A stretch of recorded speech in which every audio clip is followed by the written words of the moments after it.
Alright, good morning again, or good afternoon, wherever you are. This is Phantasy Star Generation 4, once again. I'm Chris Atala, Galleon Unlimited, and, yeah, just gonna take a couple runs through, Kuran here. I don't really know how to say that. I usually call it Kuran. Kuran is probably the Japanese way to say it.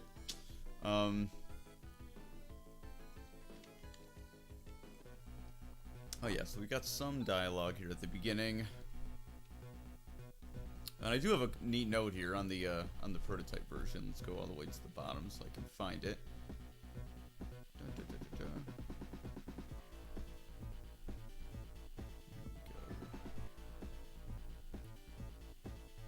Something close.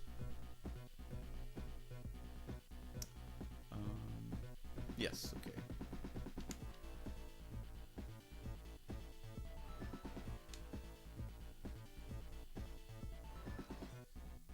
Yeah, so I just, I added, instead of the man on my dizzy, I added the spaced out line here, because it's a terrible joke.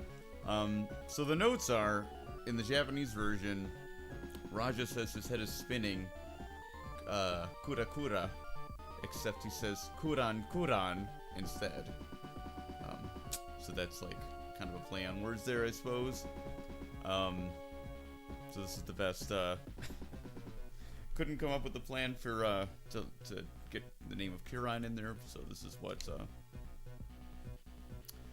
the game had, and then instead of saying "man am I dizzy," I just did a little spaced out joke here to replace the Kuran Kuran joke. And of course, Rudy should say something about his terrible jokes.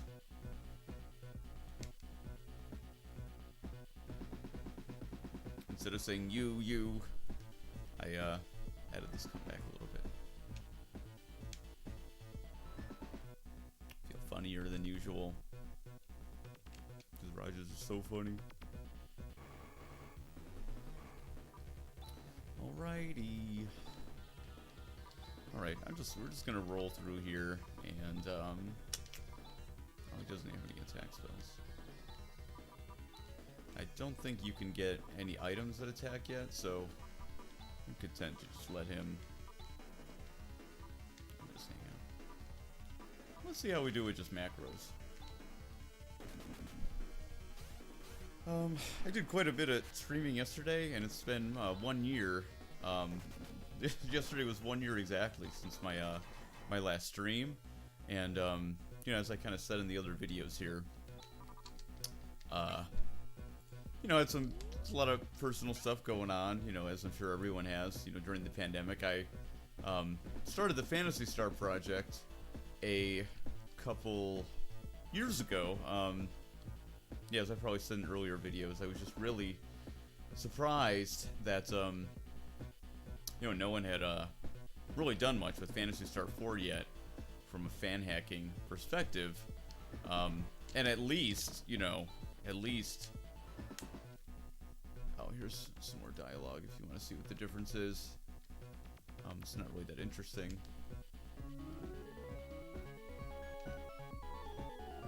Surmise, good choice of words in the original script, which I kept. Let's see.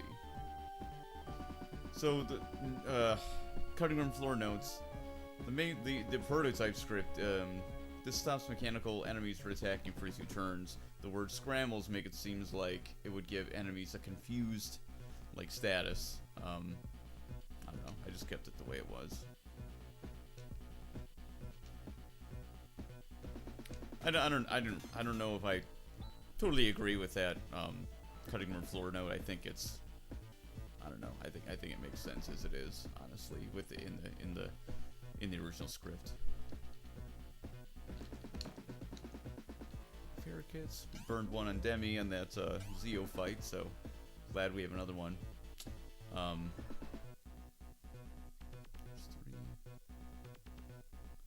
watching the map here as we go.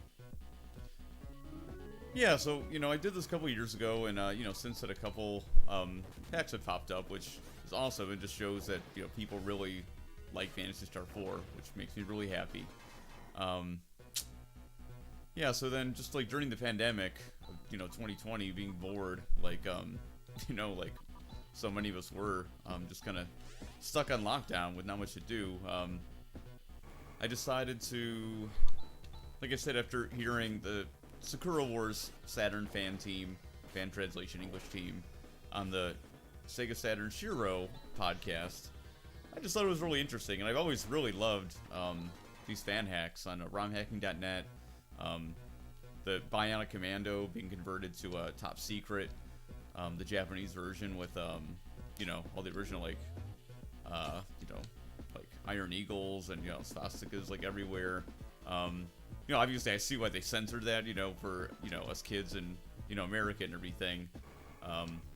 But it really adds a lot to the game, even, like, emotionally, to know that you're, like, fighting against the Nazis, in Bionic Commando.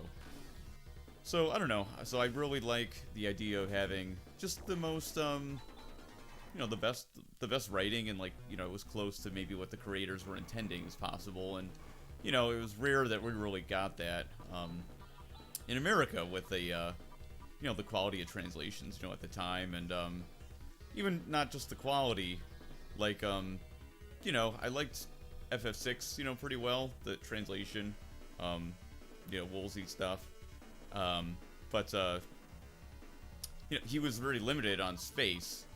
So, let's try the Hyperjammer, because we're going to be exiting out of here anyway.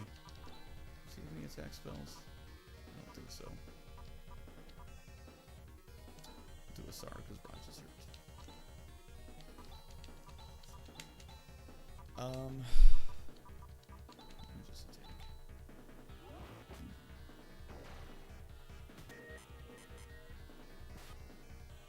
Yeah, so it freezes him. Unfrozen already.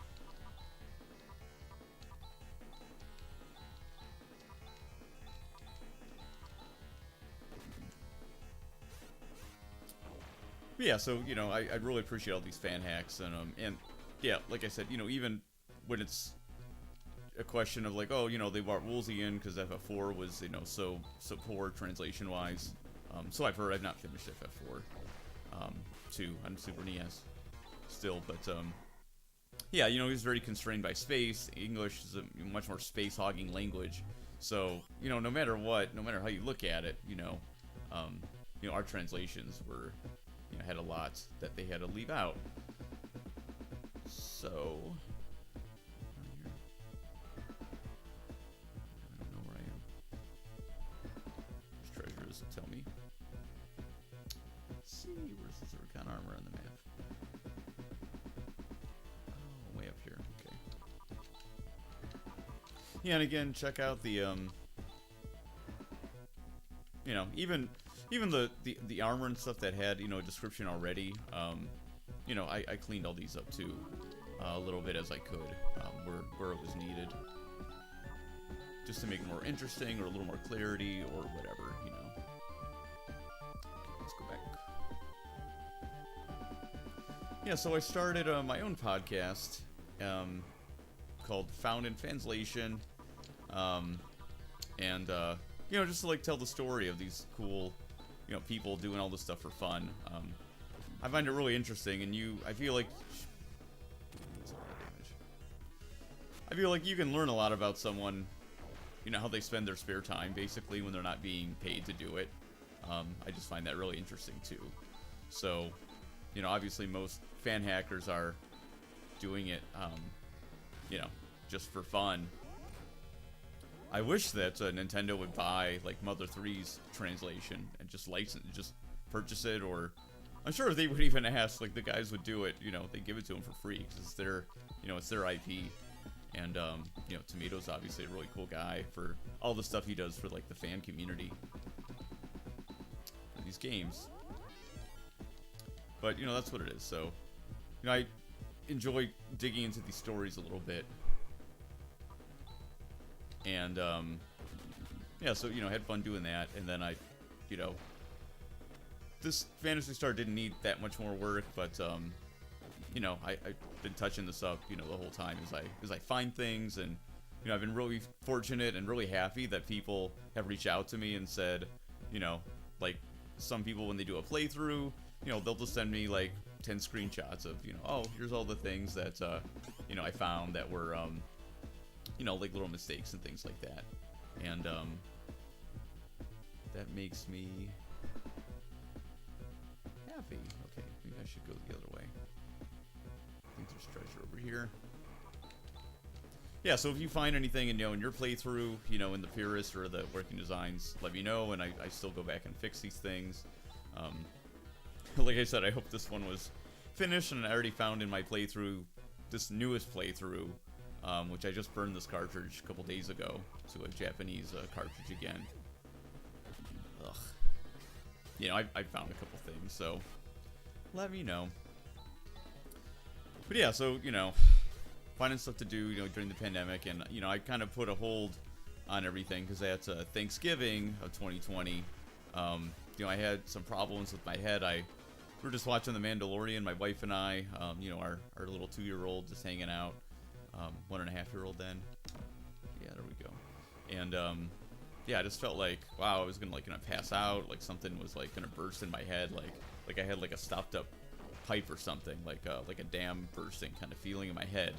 And went to the doctor, the ER the next day, and they did an MRI, and you know, they're basically like, there's two, you know, kind of strange things on here. We'll do they did a CT scan based on my symptoms, and they're pretty low resolution, I guess. So they were like, there's two like masses on here. We don't know what they are. You know, we're gonna ask insurance if you can get an MRI like right now. So, you know, so that was pretty, you know, it was pretty frightening. You know, my wife was watching the baby, so I was there. My mom was able to meet me, and you know, it's pretty. Oh, that wasn't that bad, was it? Yeah, you know, I mean, I was 38. You know, I'm 39 now.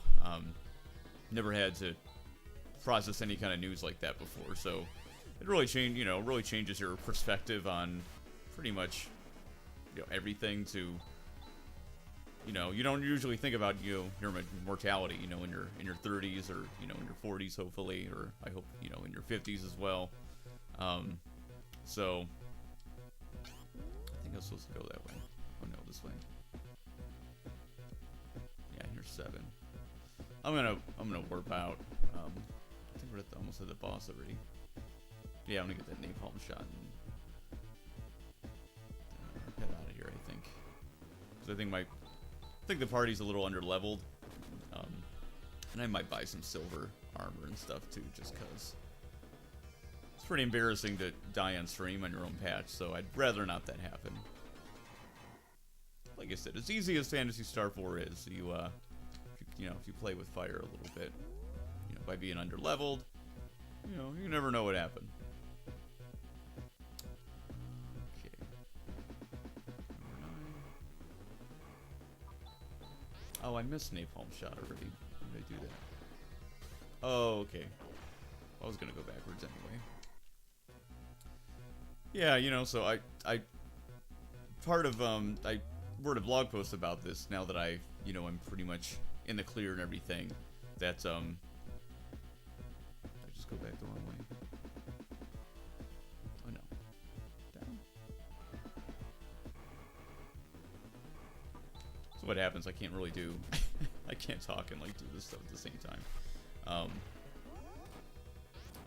Yeah. So I at age 36, I've been playing DDR, Dance Dance Revolution, competitively for about 20 years now, and in my 20s, those of us who are a little bit older were like, oh, we're too old to like play like the hardest songs in this game. You know, when you're a teenager, you know, your body is like a little bit, you know, you're more able to, you know, put this kind of stress on it and everything, like DDR. So I just, you know, I have like 300 something AAAs that I never really tried. Gotta go up this one.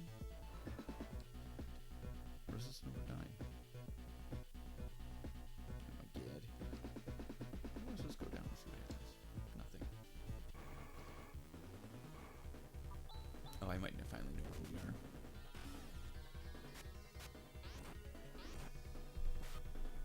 Yeah, so, playing DDR for a long time. When I was 36, so just a couple years ago, I decided I was going to try to get in, as best shape as I could, and the one thing I could never do in DDR was AA Paranoia Survivor Max Oni.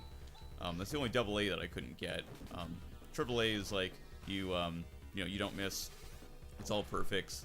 A AA is like an A-, and like a school grade, basically. It's like the borderline, level of competence, on a song, essentially. And that always really bothered me. I just couldn't get the ZDR score. And I never really tried that hard to get it either. I just think it was just easier to focus on getting AAAs on easy songs. So my wife and I started going to the gym and getting in really good shape. I started eating tons of protein. I put on about 8 pounds of muscle. We went going to the gym 4 days a week, and I only weighed about 128 my whole life. So to be 136 and have 8 pounds of muscle is a lot, when you're that size.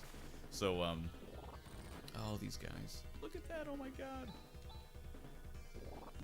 They're gonna kill us. Let's see what happens. Yeah, and then we had our daughter in 2018, so you can't go to the gym 4 days a week when you're taking care of a baby and really raising a kid. I mean, I know that you can, but it was not in the cards for us. It was just not feasible with our life situation. But I started playing Ring Fit like crazy when that came out. During the pandemic, I started playing Ring Fit, and that kind of got me, back on a fitness kick and everything, because I was really able to go way beyond I ever had been before in DDR, to my complete surprise, honestly, and realize it's more about willpower and technique when it comes to something like that. Of course, it's a draining video game, like a physical endeavor, but it's nothing really that crazy as you continue to improve at it and just waste less energy and improve your technique. So I'm not gonna equip Napalm yet until we fight Dark Force.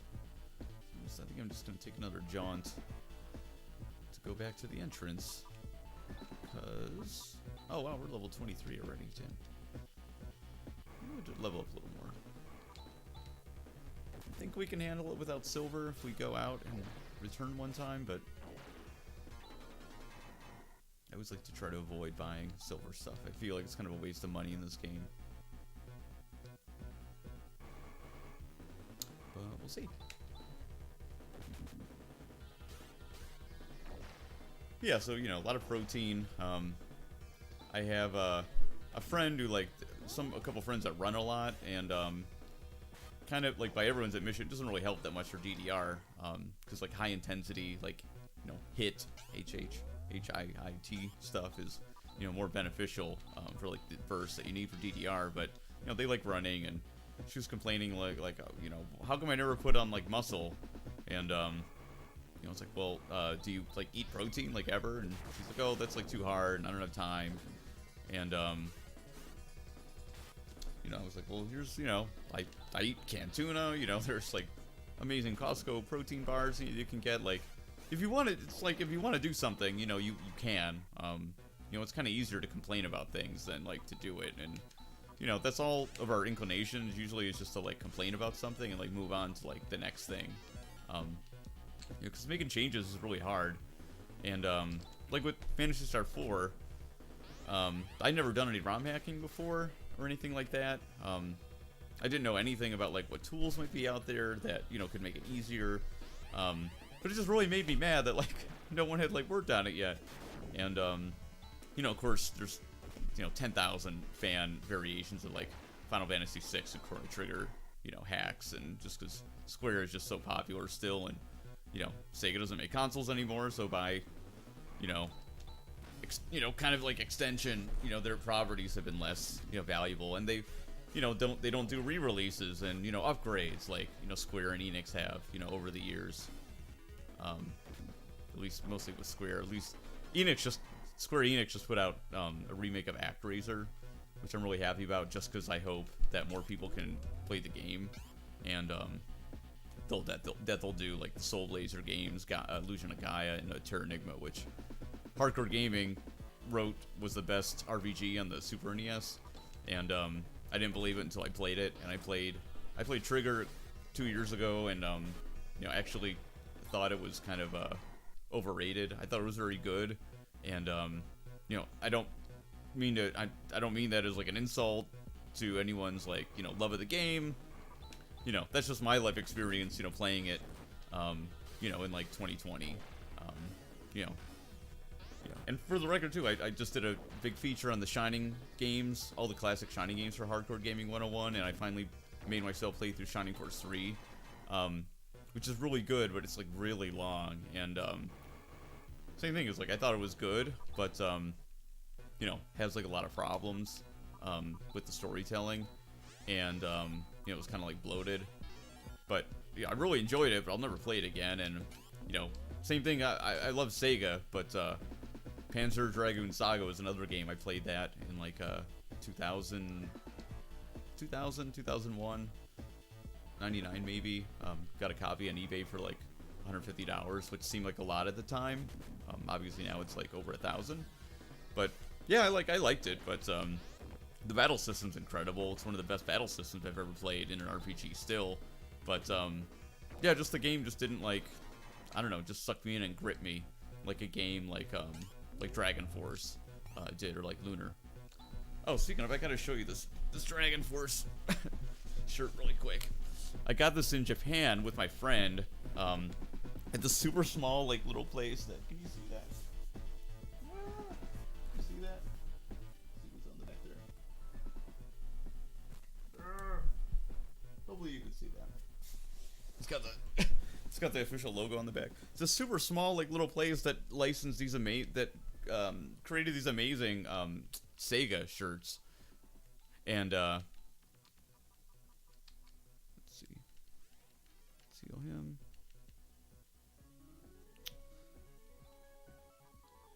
Yeah, anyway. I have ADHD, so obviously, like, these are, you know, unscripted, so I'm kind of, you know, all over the place.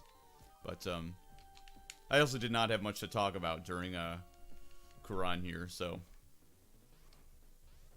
figured I would just kind of wing it a little bit more than usual and, like, talk about kind of my story in general. But yeah, my friend got these were like $40, and this thing is 10 years old, and it looks like brand new. It's like, Japanese know how to make nice stuff.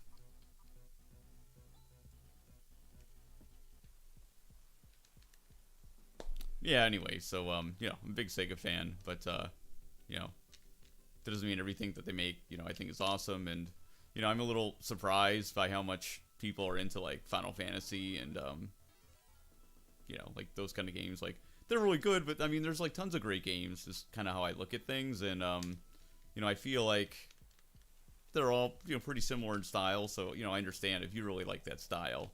But you know, there's like lots of other great games to experience, and that's what, like I said, the Hardcore Gaming, like, 101, you know, said Terranigma is, you know, best 16-bit RPG, and you know, I played it, I don't know, 5 years ago, and then made my own cartridge of it, and it really is, like, amazing. It's definitely, I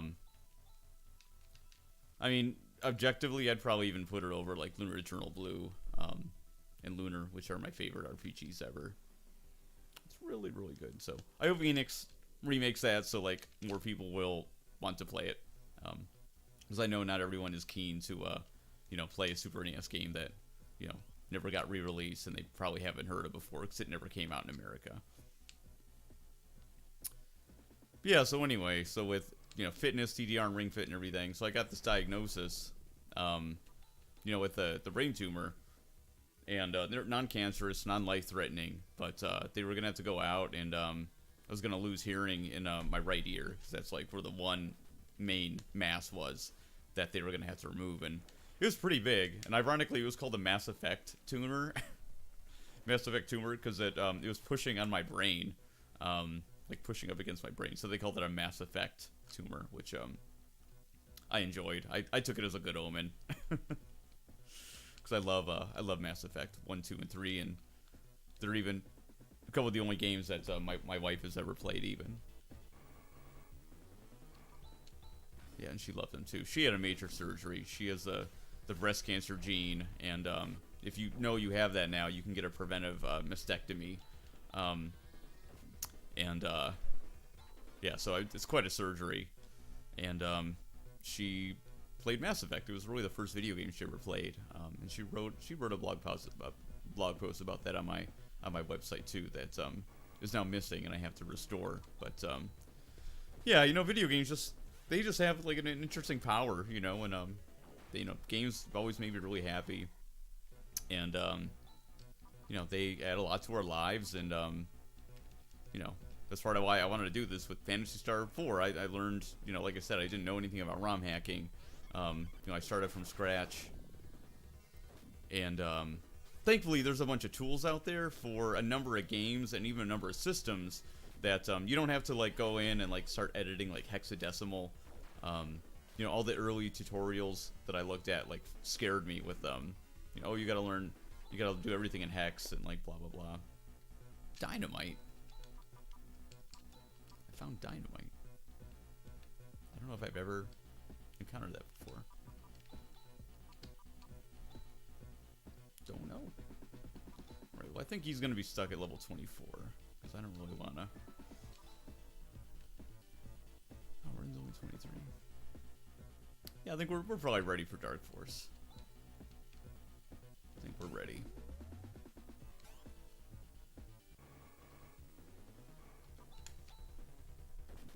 Am I going the right way? Go back. I hope I am. I feel like I am, but you never know. I just get lost in thought.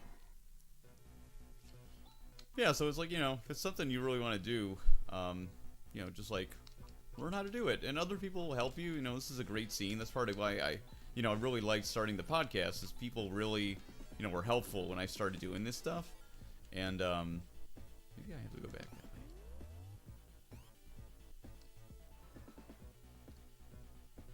Oh, this is 4. I'm looking at the Starfighter 76 map again. Wait a minute.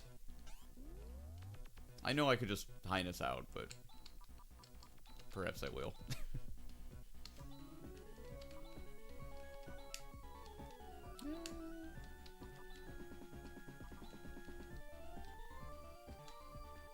Okay, let me figure out where this is. And oh, 3. Yeah, 3's on the left. Okay, I'll go that way.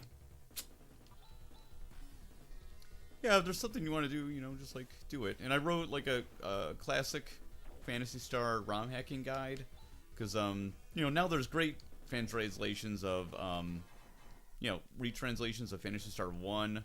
There's a really great one of Phantasy Star 3, and Phantasy Star 2 has some like some grammatical tweaks and everything. Nothing comprehensive, and in fact I actually got a request to do what I did with this game to Phantasy Star 2.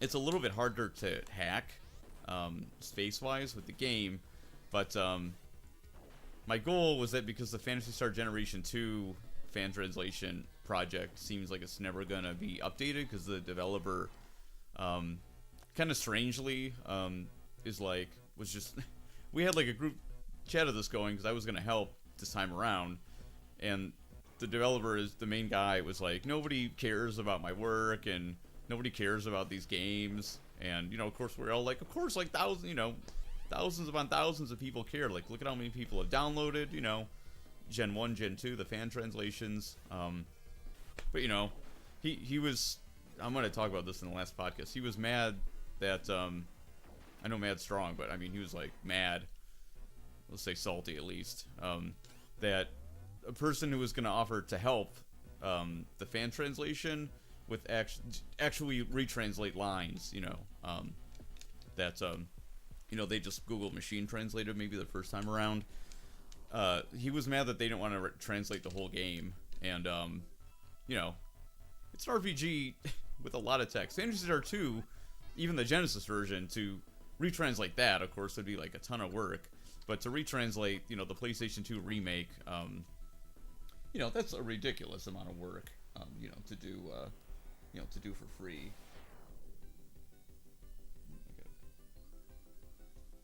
I got a phone call here.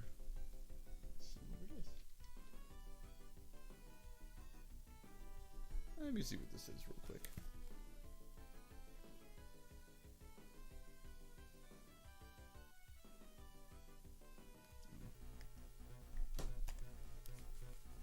Here we are.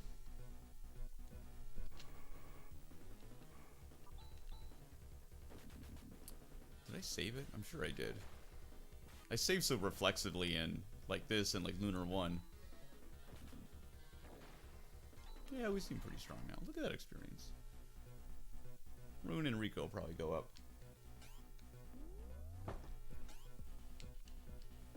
Yeah, and obviously I forgot what I was talking about again. This is why a live chat can't help when you do this kind of thing. But yeah, but I mean, I'm not, like I said, I've said before, I'm not into streaming. I just don't really enjoy watching other people play video games. Even you know, when I play competitive fighting games, you know, you can learn a lot about competitive gaming, you know, watching other people play, and you know, fighting games are kind of perfect for that. But so you know, I've watched some when I'm trying to, you know, when I was trying to learn stuff back in the day. Play Third Strike. I'm like a top player in the Midwest, East Coast, on Third Strike, Street Fighter 2, Super Turbo, and Marvel 2. But yeah, you know, part of this stuff is being next to somebody, and you know, being able to play, being able to travel to an event, you know, and playing face to face, and not having to deal with online. So I don't know. I understand why people like, you know, streaming themselves, and you know, it's a fun way to like meet new people, you know, have some camaraderie over these games, you know, that we all love together. Yeah, it's just like I just don't do it. I just don't do it. If there's a game like I really want to play, like I feel like if I just don't play it myself, I'm really not going to appreciate it or be able to immerse myself in it. And you know, like coming up with, and I've never wanted to like, I want to keep some things I do with gaming as hobby, because I have a business that is related to video gaming and VR, that, you know, is corporate focused. So that way I feel like, you know, like I'm doing a job, I know what I'm getting paid for it, you know, and that is like for work, and this is for play, you know, if that makes sense. I wonder why that does so much damage to him. Because his defense and his mental are both really strong. See, so it's like, I don't, you know, I still don't really know, like, how the properties of the game works. That's all in the code, and that's just not really what my focus was. And I'm not, like I said, jeez. Like I said multiple times, I'm not a programmer, so that stuff just doesn't even interest me quite as much in the first place. It's more like the writing, you know, that like really interests me. That's the area that, you know, I have to contribute maybe to these old games. Let's see. So, yeah. Anyway, so I started talking about, you know, the tumor and everything. Yeah. So I had surgery in January of last year, of this year, 2021, and yeah, it went really well. And they were like, "Oh, you might be able to play DDR again. You know, you might have like lots of trouble walking." The only trouble I had walking was right after the surgery, and that was from like the drugs that I was on, like Percocet. That's why I couldn't walk. So I was really lucky, and I absolutely think that like, I don't know if you've ever read a book like in school. It's called A Prayer for Owen Meany, by Washington Irving, right? It's basically like the main character in Owen Meany had this one thing that they would practice, and they never really knew why that they liked to practice this one thing together. But at the end of the book, you find out why, and it was kind of like just like a spiritual, you know, in tune with God or with, you know, the universe.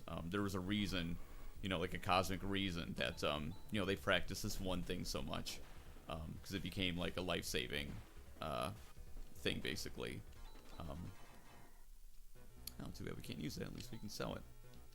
Yeah, so I really feel like Ring Fit and you know, basically DDR. I was playing Ring Fit to stay in shape for DDR, playing a video game to, you know, be in shape for another video game. There we are. Yeah, we'll tackle Dark Force. Yeah, so I really think it it saved the quality of my life, if not possibly like my life. I have someone I'm going to talk to after the stream actually, who runs an event called the Cleveland Gaming Classic here in Cleveland, which is super awesome. He's a great guy. He's also kind of doing it, for fun basically, just because he loves this stuff and loves getting together with other people. And he runs like Tecmo Bowl tournaments and NBA Jam tournaments here in Cleveland. It's super cool. So it's a really cool event. If you're in the region or anything, check it out. It's in November each year. Obviously virtual last year. But yeah, like he's got a relative that had a brain tumor and now can't function basically. So I absolutely know how lucky I am, and every bit of me that was able to be keep my body like in as good a shape as I could be basically, really could only benefit me. So yeah, so I started playing DDR again after as soon as I could, which was I had to wait 6 weeks before I could like pick up our daughter, kind of do anything at all. And no, oh my god, I didn't mean to do that. This is why I can't talk and play games at the same time. I play Overwatch with my cousins, and like we're talking about our day, and they're each about to have their first baby, so we have a lot to talk about. We're about to have our second in April, and as soon as the match starts and it's like I die, I'm like, I'm sorry, I can't I can't talk. I can't talk to you guys. Gotta focus. We'll roll through this real quick, and we're a little stronger now, so whatever. And I still got an hour for my talk here. But yeah, so I think it's a good lesson too. If there's something you really like to do and it's like, helping you in some positive way, don't let people tell you that like, oh, this is like a waste of your time, or you should be focusing this time on something else. Like, don't do something just for fun at the exclusion of everything else. And I know how that goes too. I have a very addictive personality. I go the wrong way. No, it's 2. I'm not supposed to go that way.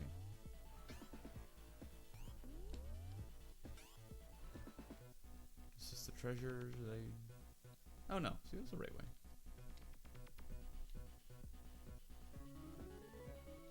Awesome.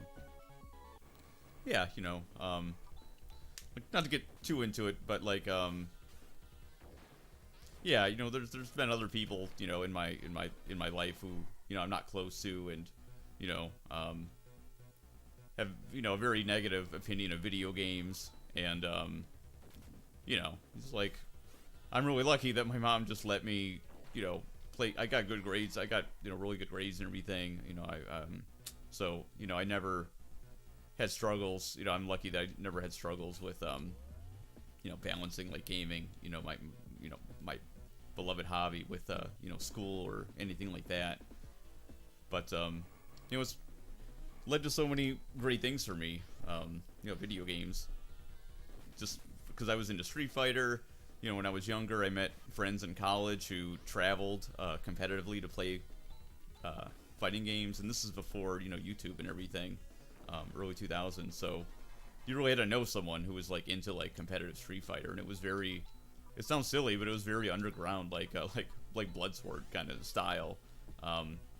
Very not fancy, very the opposite of esports, just like maybe a ballroom and like a bunch of TVs and consoles, and just like running through a tournament. And yeah, so we made friends, we started our own. It became the second biggest tournament in the world, called Seasons Meetings. And through that, I realized, wow, I love entertaining people. And I got to do it through video games, for and it's an event we just started for fun, with no intent of it being a job or it leading to like a career for me or anything. And based off of that experience for 7 years, I started a company called Games Done Legit, because I met other people who started their own business in the events industry. Like they maybe did lighting, or they were, a DJ, but they had grown to like this, be this huge company. And I didn't know that people could do that. No one in my family is like a small business owner or anything. So yeah, so just just hang around with the right people basically, and you'll get taken to good places, really, or the places you want to go, at least. People you hang out with, that's kind of, this says a lot about where you'll go. Yeah, so gaming means quite a bit to me. Pretty much every aspect of my life, has been impacted by video games. And yeah, with this tumor stuff, it really does take on a different quality when you think of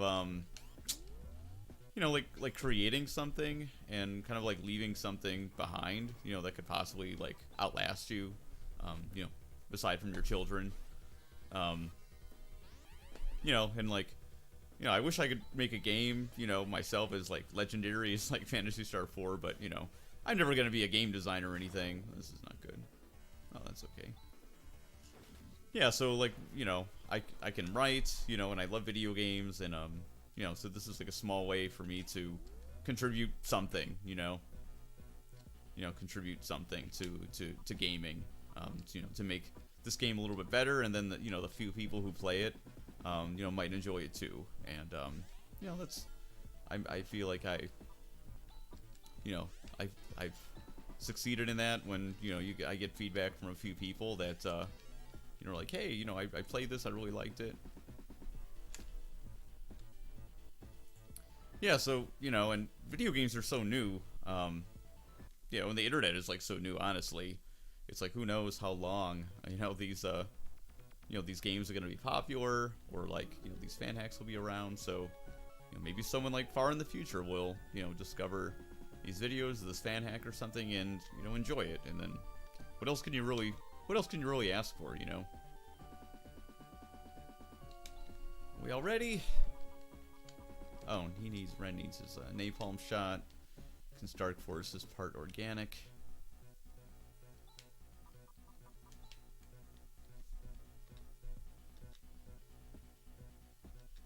I don't remember if this is rewritten or not. Yeah, Rudy, that line probably is a little bit saying, and we will. Like, I wanted to make it clear that, like, Rudy, is having a progression, more and more a leadership role, and that Rune is kind of subtly, his needling is trying to bring this out of, Rudy. Which I think is there in the original, but, I just wanted to take every opportunity that, I could to make that pretty clear. Oh, this line is messed up, in the main version. This is a translator note on cutting room floor. The translator totally whiffed the second line, and he writes it in Japanese. Arega, Geo, etc. It's supposed to translate something like, you mean Dark Force whom Zio revered as a god. And the final version says that Dark Force revived Zio as a god, like, Zio was dead or something, and he revived him with like godlike powers, which is not what.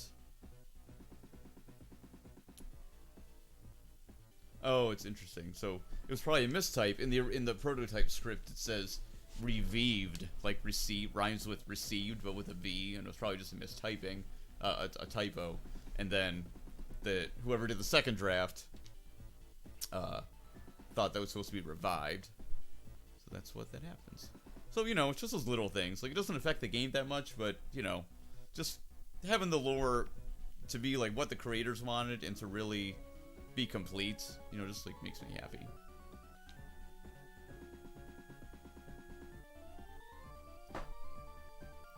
Oh, and that was Ren's line there was the same as in the original. Originally it was a contraction, let's remove it, and they made it let us remove it. I don't know what happened there, but we're back, it seems.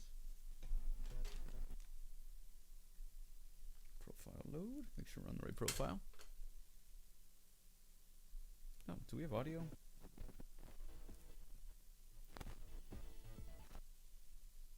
Audio. Hello. Oh my goodness. This OSSC that I use has some problems. Oh, that's the RGB cable coming out. Analog meets digital. It's not always perfect. Oh, so I guess if the volume was extra quiet there, I don't know if it was. Sorry, the cables weren't connected all the way, I guess. Sorry. All right. Yeah, Rudy originally says here, okay, I'm going for it. I mean, he's the leader of a group. I don't think, you know, the leader of a group wouldn't say, you know, oh, I'm going in. Unless it was to say that, like, Rudy is still selfish and reckless, but I don't really, I don't see that in his character, really. I mean, at least I don't see that's what they're supposed to be doing with this character. Anyway.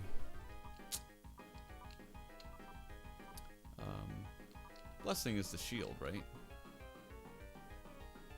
Which I think is Devin. No one else is Devin. Oh, no. I'll just do Singfire, because... Oh, no, he should do Devin, because she's gonna do Sanner. How's Nafoy do? Let's try Nafoy. I don't remember if Hune or Nafoy does more, so we'll see. Alright, you can just do Crosscut. She will do Sanner.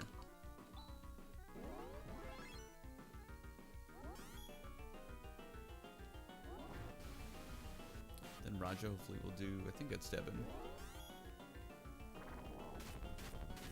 This does a lot of damage, it sure does.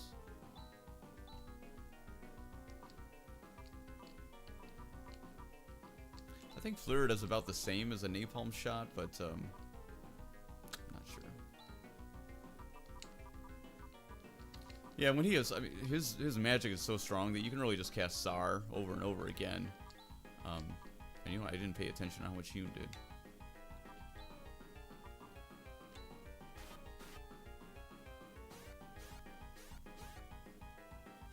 Yeah, at our levels, this should not be too much to worry about. Even if he uses Burst Rock over and over again. It's not bad.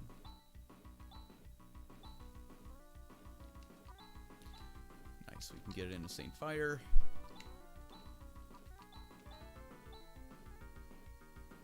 Yeah, we're okay.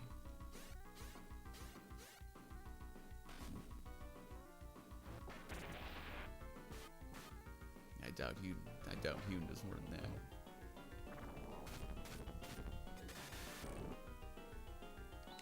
Time to heal. No Gissar. Not yet. Yeah, and I think, like, and again, this is like a big, you know, this is debate. You know, whether it's, you know, whether these are whether in the technique names, whether it's a prefix or whether, you know, should be just a Girez and then a lowercase r, but I think this makes the spells, like, make a lot more sense, because they're already gibberish as it is to, you know, an English speaker. Well, really to a Japanese speaker, too. I mean, some of the spells, make more sense, but the techniques are still, you know, they're based off of German. And someone in a comment asked me where I got that information from, and I know it's from the Generation 2 team, and I know it's recorded somewhere, but, I will find out where. But yeah, like, this makes, like, you know, you got a spell like Rever, which is, you know, Reverser is, you know, pretty long. And then you got, like, not Res. I think it just makes it a lot easier to sort these out. And it makes it easier to sort out, like, what is the, like, the single, like, the base version. I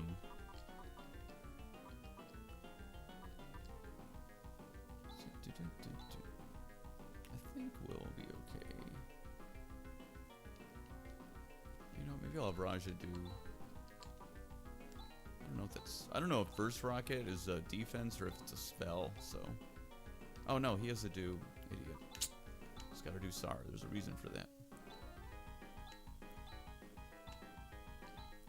Just in case I'll ever do Devin.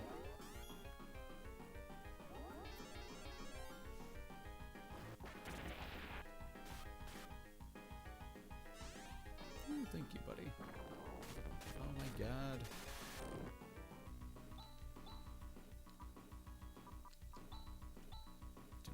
force field.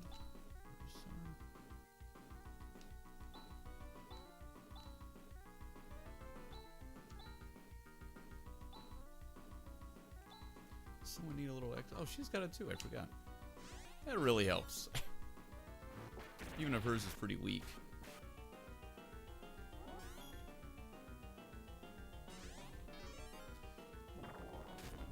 Yeah, it's weird. So, like, Raja and Ren's, you know, their barrier thing is the same color, but Raja's is defense up.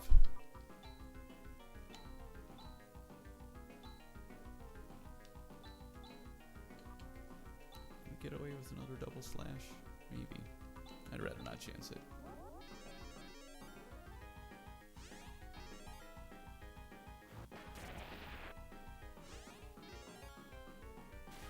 Yeah, look at how strong that is.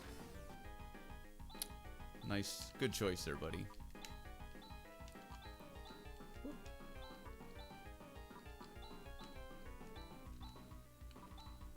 I do kind of feel like with you know, with Raja in your party, and, you know, with him, like, you know, tanked up like this, it's, like, really hard to lose this game. I mean, his heals are so strong, and you can recover tech points with him.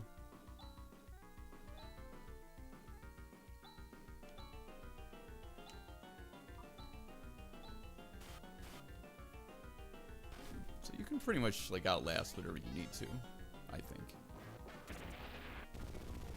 Obviously, you know, I didn't want to take any chances dying, and this thing is pretty embarrassing. Some nice experience, yay. Oh, now we get Gisar, okay. Yeah, his techniques are just so strong. Yeah, Raja's so good. Oh, did we do it? Changed do it to win. I don't really remember why.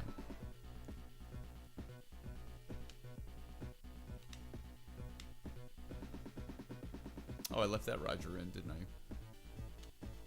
Oh well. Well, I don't want to say affirmative again.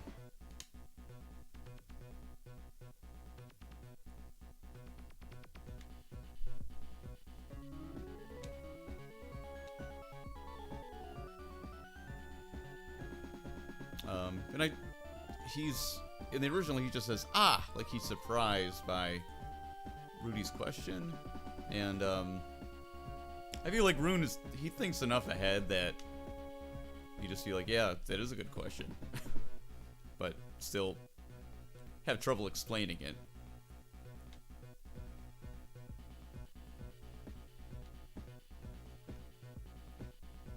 Yeah, and obviously added some quotations here.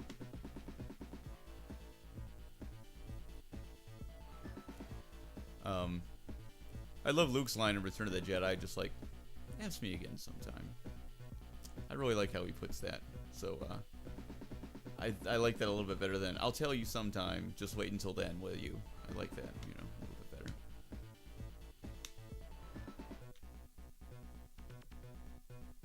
Is this the same?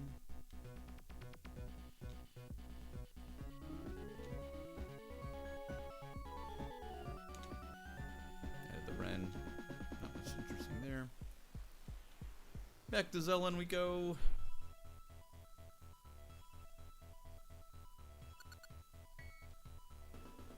Yeah, and again, if you know, think of suggestions, you know, for any of the dialogue here, or you think like, oh, a character wouldn't say that, like, you know, just let me know. I'd love to talk about it, and I incorporate, you know, people's feedback into, you know, my work.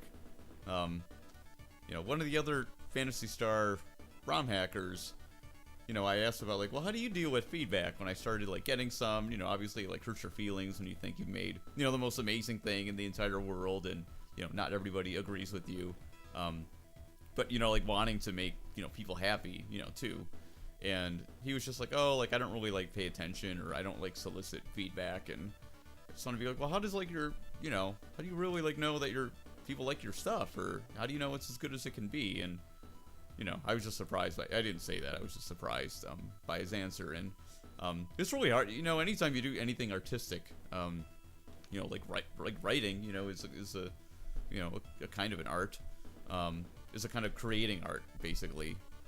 It's totally subjective, even though there are like objective, rules, behind like this is good writing, this is bad writing. But I'm reading Moby Dick right now, and this is nothing that you would write in English class. It'd be like, this whole page is one paragraph. Like, you can't do that. Look at all these commas. This sentence like never ends. This is a run-on sentence. Like, an English teacher would tear up Moby Dick. But in a lot of ways, I know a lot of English teachers like teach Moby Dick. Obviously, it's a great American novel. It's a classic. That's why I'm reading it. But it breaks a lot of rules that you're taught, as a writer. And he was a very non-traditional writer. So,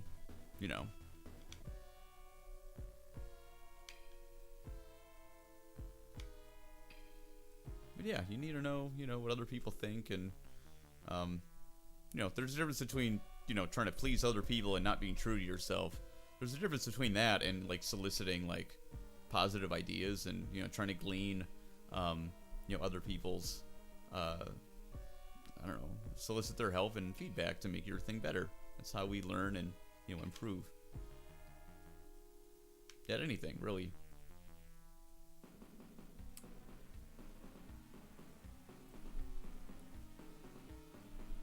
Oh, yeah, so that was a mistranslation. The original, the snowstorm hasn't stopped. Has the control system for Dazorus been destroyed?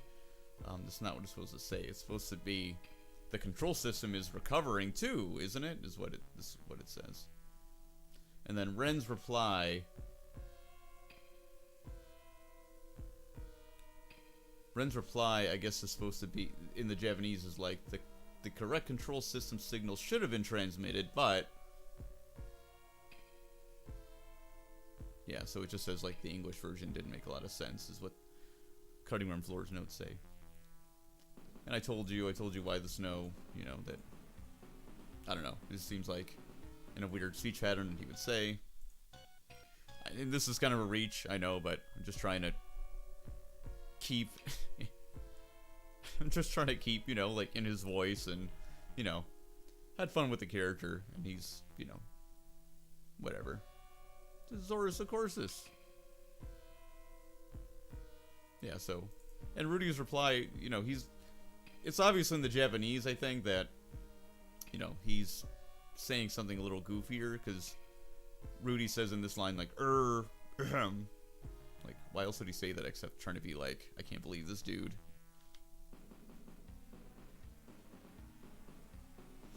So, again, it's all just about trying to give the English speaker, a similar experience than the Japanese player got. But, you can't do that with a literal translation, at least, much of the time.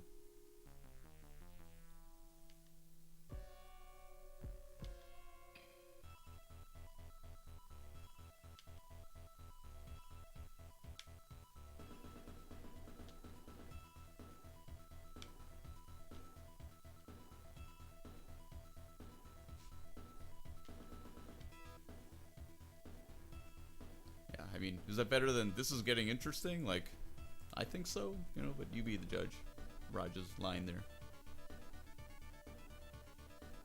Like, all the, like, in a book, like, all the dialogue should, further inform, you about, like, the plot or the characters. So, that's the rule that I always try to stick to. If I can, if you can inject a little bit more character, a little bit more individuality, into the few lines of dialogue that we really have, even though this game is a ton of dialogue, that's, I think, what we would want to do.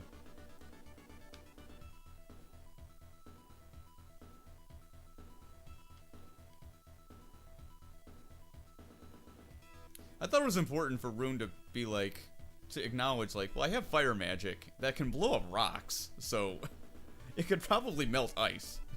So I felt it was important for him to address that. Why he can't just like melt all the ice, that's in their path. So by having him say like, oh well, there's too much for me to do, I think makes sense.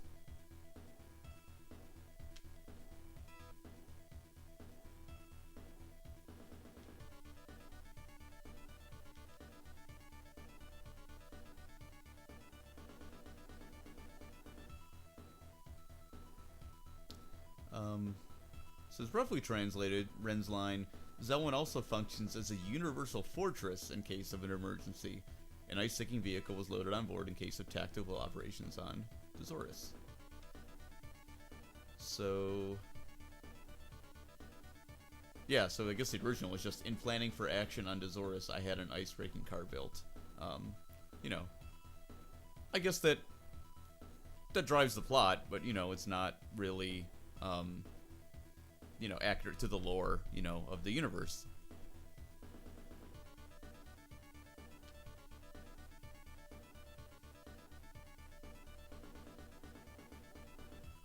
Yeah, this cutting room floor line is like, he was only, you know, Ren didn't plan for action on Azores.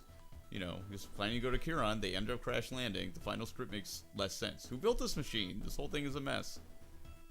Yeah, you know, and I understand having attachment to, you know, a certain script and everything, but yeah, you know, especially when you look at the Japanese, so I thought it was, you know, since Rudy asked, why don't you tell us about this? I figured he should answer Rudy's question. Which he doesn't in the original script.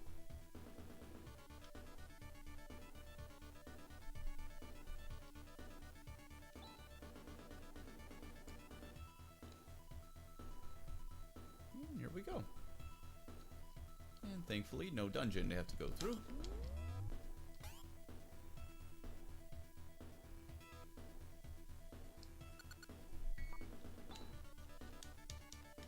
Back to Azores. I'm trying to remember when the last quest opened up in Motavia. I don't remember if they opened up now or after Garber Tower or something. I think that's when they open up.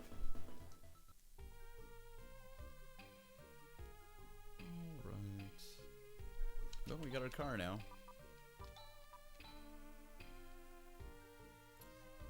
Yeah, I don't remember what the descriptions were of, like, Land Rover Ice Digger. I think the Ice Digger is the same, but the Land Rover and the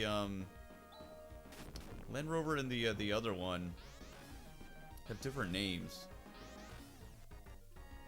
I think I restored the original one, but I think I left Land Rover. I can't remember now. Let's see. But yeah, it was Landmaster. Like, funnily enough, like Star Fox was the original name for the Land Rover. In Japanese, I mean. Oh, I'm probably going to bust out a map of Azores. So there's a bunch of little quest things that we can do now that we have our ice car. Which I will just probably decide which of them to put on tape and which to skip.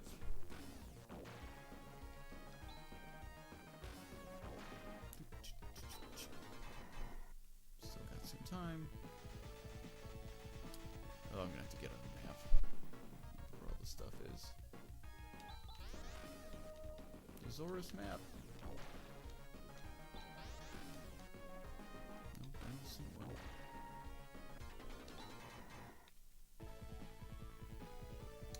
It's a map of everything else except the planets, the surface themselves.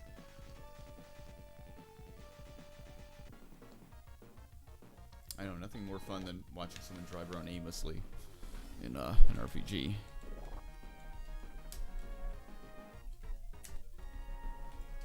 Zora map, PS4.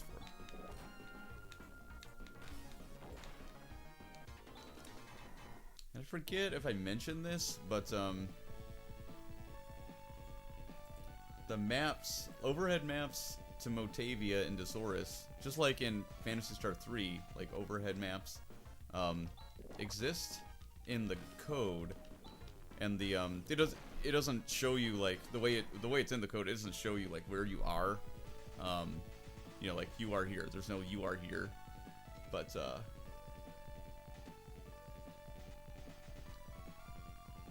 am I?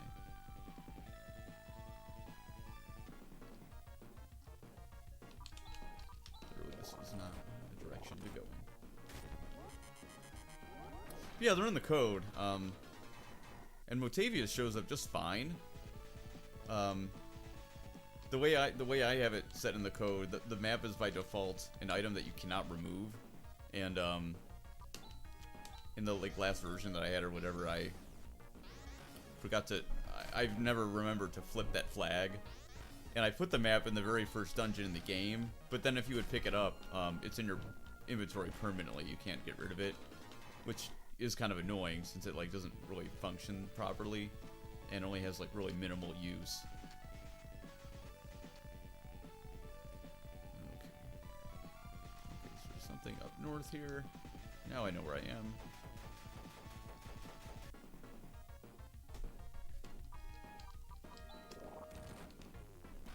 These silly things. Weird demon things.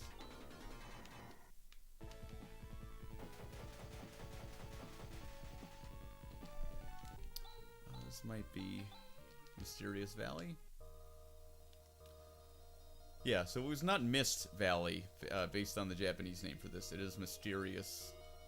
It is Mystery or Mysterious Valley. So that's just cool to know. I think Mist Valley sounds cooler, honestly, but it's Mystery in the Japanese. The treasure sucks.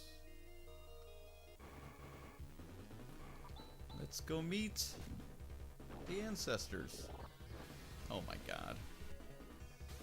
Jerk. I was hoping to get this little side quest first, because the item that we get is immensely helpful the entire rest of the game. If we ever get there. This is the most enemies I think I've ever fought in this cave. Yeah, that napalm shot. Destroys organics. It's not very good against machines, though.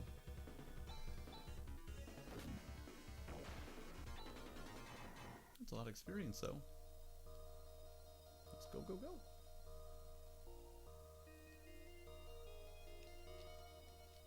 I think we're gonna go. Ooh, a star mist.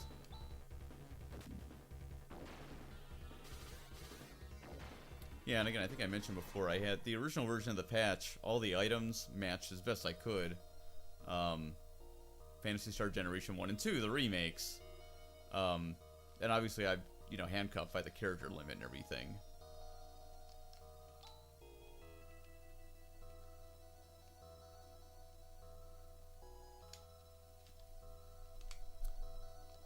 Okay, good. So, let me see if I can find this in the script. Old one.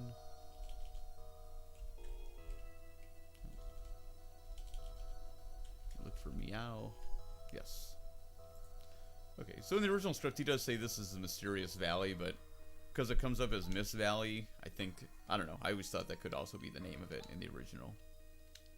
So, when you talk to the cat, he does say Mysterious Valley in the original. So I'm sure I added the word bipeds there.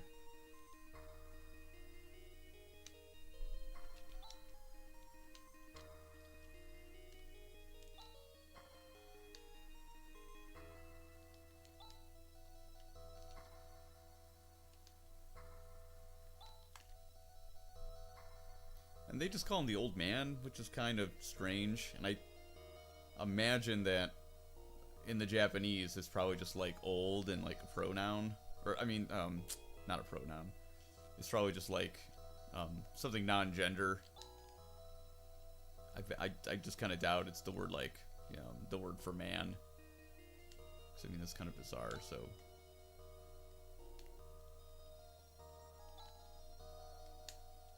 Did we talk to one about the bottle?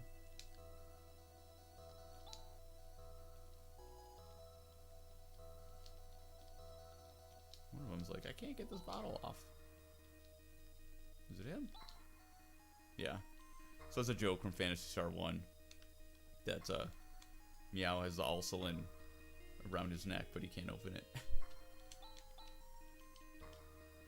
Yeah. So first time I saw this, I was like, man, is this a boss or what? So this was always confusing to me, whether this is Meow from Phantasy Star 1 or whether this is one of his descendants because we don't know how long they live, and Meow is not in Phantasy Star 2.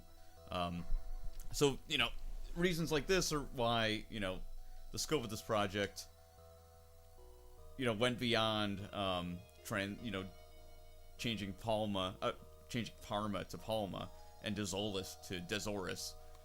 Stuff like this, where I was like, you know, this isn't clear in the game, you know, which is the answer. And I thought this was not supposed to be Meow. I thought it was supposed to be another, you know, yeah, like one of his descendants or something, based on, he's not in Phantasy Star 2, but, the developer said, oh yeah, that's Meow, and it's supposed to be, like, obvious. So, you know, I don't know why he wouldn't, like, say that or something.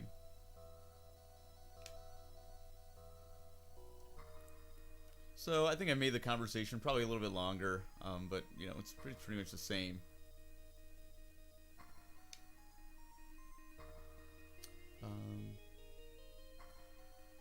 I have a feeling it's not the first time we met. Yeah, so the nostalgic feeling in, this is not in the English Metal Gear Solid, but what Psycho Mantis says in the Japanese Metal Gear Solid is when he helps Solid Snake, he says it's the first time he's ever helped another person. He says it's a nostalgic feeling, and I'm not really clear what that means, but I thought of that at this encounter, and I think it makes a lot more sense to have Meow feel like that. Yeah, and I thought it was cooler if he's, you know, like, in touch with, like, the energy of Algo and, you know, the energy of, like, you know, Alyssa and his friends. And to be like, oh, like, I think they want you to, you know, have this. Because, like, after the Holy Sword, you know, is in contact with, like, the energy of the Algol solar system and, you know, the spirits that protected it and everything. So I figured it made sense if Meow's, you know, sacred weapon, you know, maybe did too. And I thought it was really important to say what the Silver Tusk does, because the first, I don't know how many times I played this game, I just sold it, because it's, like, not as good at the end of the game, but it has, like, really strong, it's really strong against evil characters. So, yeah, and, you know, just to, like, drive that home a little bit, I added her, you know, I added them, like, talking about it. And, you know, and I, you know, made a joke about that, but Rudy would probably really, Rudy really would wonder, it's like, oh, is that the cat from the statue? But, like, he's so huge, like, that's strange. Yeah, so you can, this is only just plus 10, you know, off of what it is now, but, it's super strong against evil, characters, so it's something you want to use even till the end of the game, unless you're fighting, I don't know, robots, unless you got better equipment, you're fighting, like, robots or something, because obviously toward the end of the game, you're going to be mostly fighting, you know, evil, you know, evil class, characters. So I wanted him to, you know, tell you what the item did, essentially. And, you know, by having him say that, hopefully you will try it, you know, on, an evil character, even when you get, something better, you know. Here's the penguins.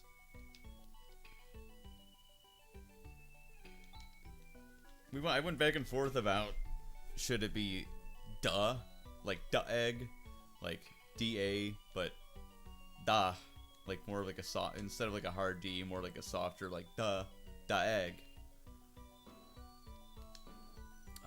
I think is more fitting to how they speak in Phantasy Star 2.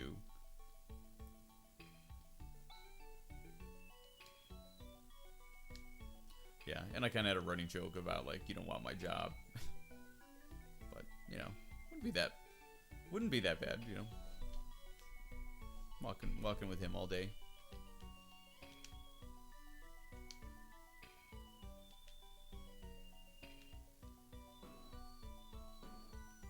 That's okay.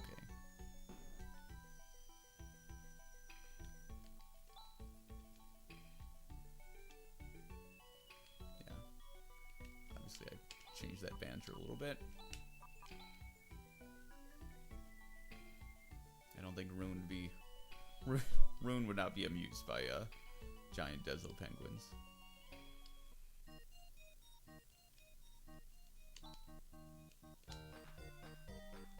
Robe, I don't remember that being very good. Finally, Thunderclaws. Yeah, not for Rika.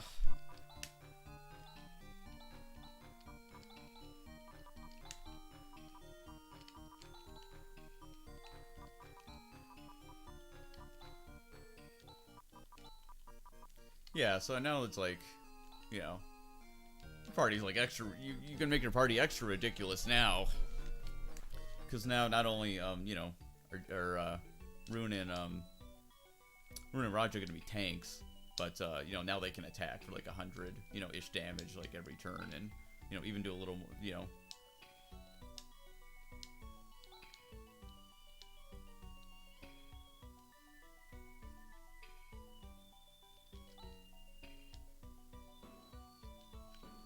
Sense, right?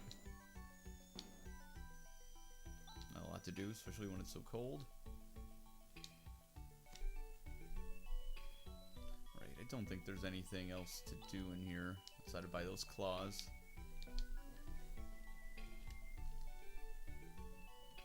Can you talk to them already?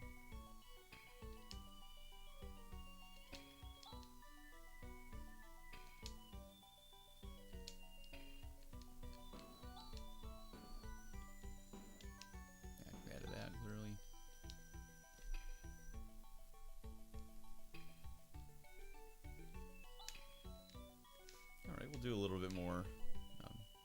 Nothing important.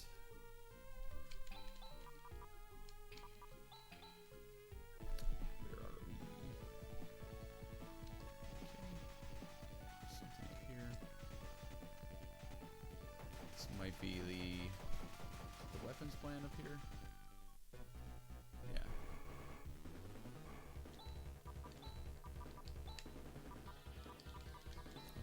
I think we can use Nawat. Nawat is so good. I don't remember how hard this guy is. Let's just waste him nonetheless. Oh, she's probably gonna like kill us all in one hit.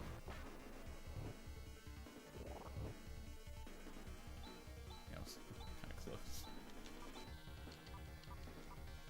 He's got not res already. Jeez. Yeah, Raj is a beast. Sucks losing him for the you know, a little bit later on, but oh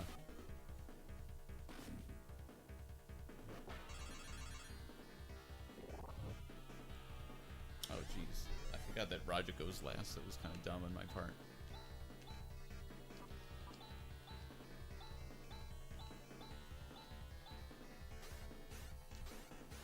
Should heal with Rika. So he is a real boss. I think I was getting him mixed up with the entrance to like Zema when the robots are there for that quest. Yeah, I like just adding percentages to what Ren says,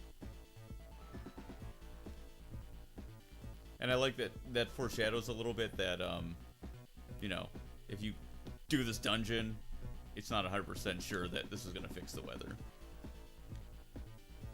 And I called it Amidas because that is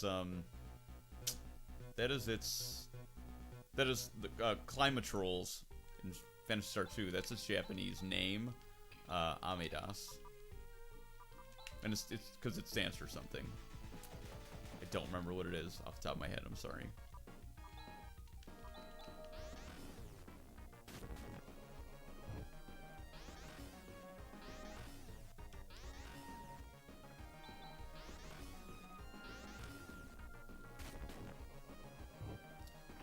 Queasy. Yeah, basically. Oh my god. Yeah, I still have some time, so I think I'm just gonna visit all the towns. I said that like a Pittsburgh person. Towns.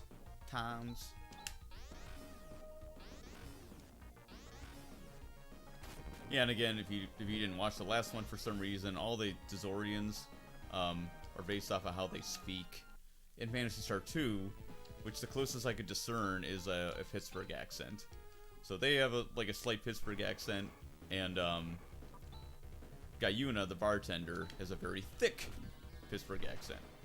Because he's supposed to have a really thick accent in the original English game. He does not at all.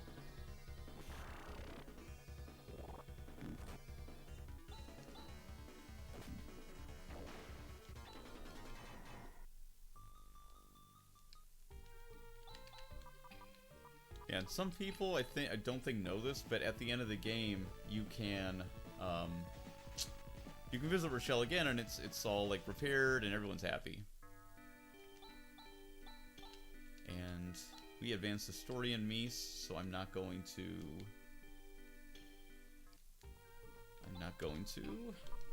do much there yet. Though I am going to see what kind of weapons and stuff they have. I don't remember one. Oh, that's where you get Star Mist and Moondew.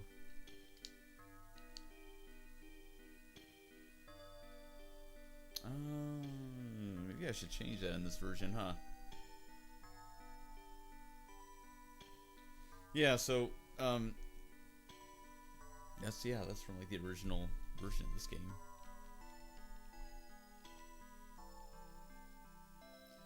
Yeah, so in the Japanese version, I guess, since Phantasy Star 2, you know, they were, like, Star Atomizer, Moon Atomizer, like they are in Phantasy Star Online, that we finally got, the correct names.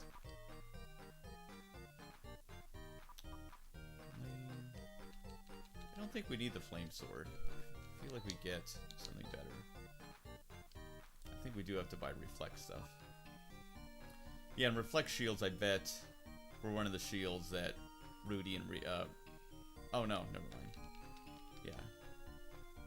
I figure those seem like they might be too heavy for the magic users, so they can't use them. I think we have to buy Reflect Mail. But no, there's better, because we can buy Laconia stuff somewhere, right?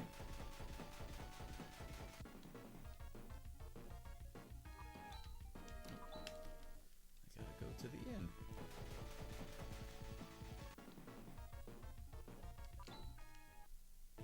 I'm looking at an overhead map of Tesaurus right now.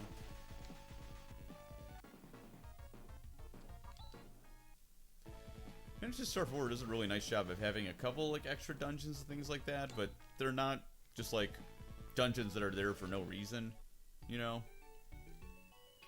They're you know, all part of the story, which I really like. Like a lot of games, it's just like, oh, here's a bonus dungeon with like harder monsters or something, and pretty much everything in this game just like drives the story forward, and it's a part of the in-game universe, and I really, really, really appreciate that. Yeah, see, so we didn't need silver crap. Yeah, see. Laconia. Make sure there's not a Laconia sword in the next thing that we're gonna do. It's not the tower.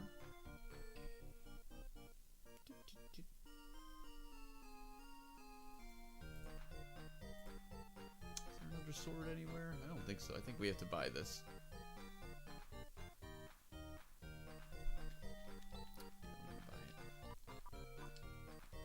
Buy one Laconia Claw. We don't really need to.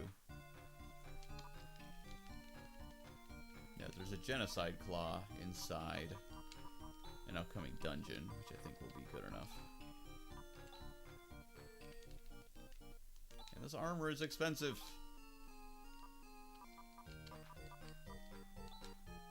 I need to sell that. Do not need the daggers. Sword, the old claw. We will keep the pulse laser till we get something better.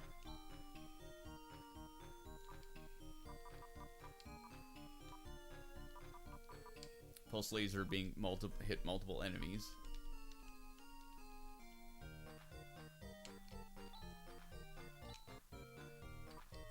Reflect robe. I think they do need those. I don't even know if they get anything better.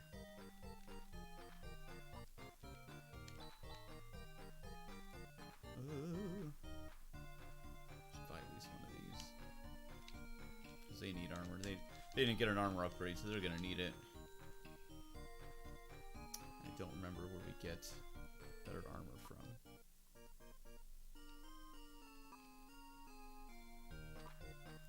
So much money.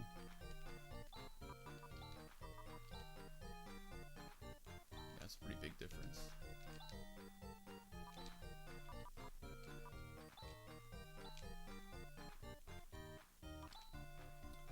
We better buy another one, I think. And we'll try to afford those robes as we go. Because their defense is already pretty high.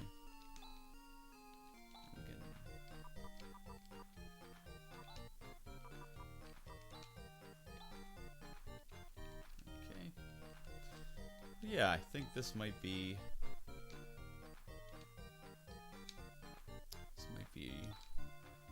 good for now.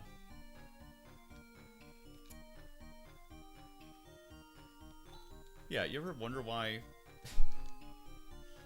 I think I added this about Laconia, but I can't remember. It's like they don't like fight, but they have the super strong material for weapons, which is strange. Let's see.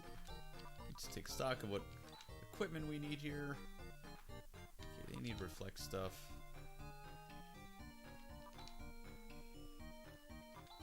And she needs a crown if there's another crown to buy. Although silver's not much better. Psycho's got more mental. Yeah, well I think I'm out of stuff to say on this session, so I will probably do another one today. I'm trying to get all this done while I have a little bit of free time. So, yeah, thanks. This was part something. This was part something. And, I don't know. But yeah, we'll see you next one. Should be coming up soon. Thanks. Take care. This is Chris, Phantasy.